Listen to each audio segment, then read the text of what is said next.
दोस्तों, अगर आपको भी लगता है कि इतनी एलोकेशन होने के बाद कल मार्केट क्यों गिरी, तो ये वीडियो आपके लिए है।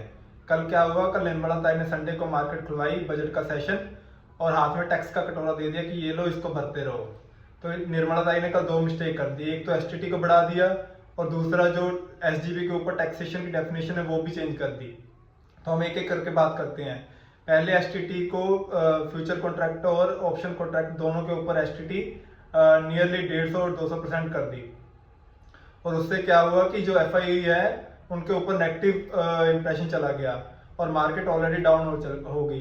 एसटीटी क्या होता है? Security transaction tax.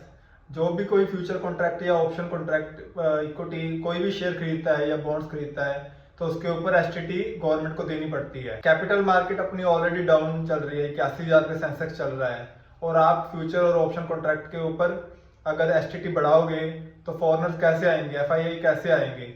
मार्केट से ऑलरेडी उन्होंने 41,000 करोड़ जनवरी 2026 में निकाल लिया है। वो तो अच्छा हो कि डीआईआई और रिटेल इन्वेस्टर का, जिन्होंने मार्केट को संभाल के रखा है, नहीं तो अभी तक सेंसेक्स 75,000 पे वापस आ जाना था। डीआईआई कौन होते हैं? जैसे म्यूचुअल फंड हो गए।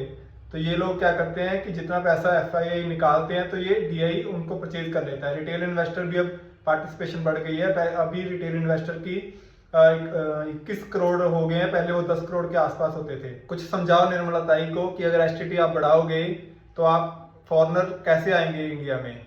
अगर आपको बढ़ाना ही था तो आप जून जुलाई तक वेट कर लेते, जब तक मार्केट नॉर्मल हो जाती। पिछले 5-7 सालों में मैंने ऐसा बजट नहीं देखा कि मार्केट ऑलरेडी डाउन हो और आप उसके ऊपर टैक्स बढ़ा के मार्केट को आप और डाउन कर रहे हो।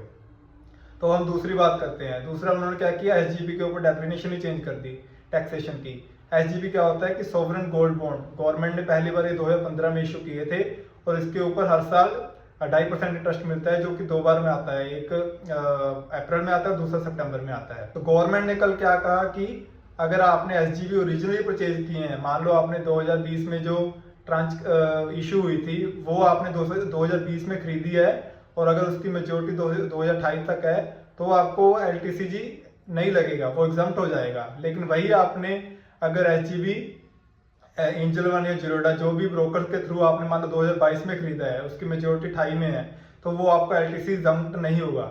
हालांकि वो तो अभी चलो जो ऑलरेडी चल रहे हैं वो तो चल रहे हैं, लेकिन अगर आप अभी फ्रेश बाइंग करते हो और इवन आप मेच्योरिटी तक उसको हेल्ड करते हो तो भी आपके ऊपर एलटीसी लगेगा। तो निर्मला ताई ने कल 2 मिस्टेक कर दी है। तो मुझे नहीं समझ आ रहा है कि अब मार्केट कैसे उसको रिएक्ट करेगी। हालांकि 15-20 दिन होने के बाद उम्मीद है कि शायद मार्केट नॉर्मल होना स्टार्ट कर देगी, लेकिन देखो अभी क्या बनता है। ऐसे ही हम फाइनेंस के ऊपर और वीडियोस लाते रहेंगे। Thank you so much.